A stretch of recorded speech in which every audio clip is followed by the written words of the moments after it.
பொருளோடு புகழைத் தந்து போற்றிடும் வாழ்வைத் தந்து வருங்காலம் அனைத்தும் செல்வம் வரும் காலம் ஆக்கி வைத்து பெருமைகள் வழங்க வேண்டும், பேரருள் கூட்ட வேண்டும். அருள்மிகு குருவே உன்னை அடிபணிந்து வணங்குகின்றேன்.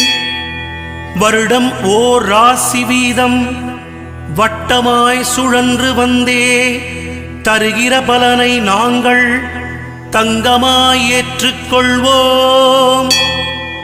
வருகிற நாட்களெல்லாம் வசந்தமாய் மாறுதற்கே அருள் தரும் உனது பார்வை அனுதினம் எமக்கு வேண்டும். குருவே நீ பார்த்தால் போதும் கோடியாய் நன்மை சேரும்.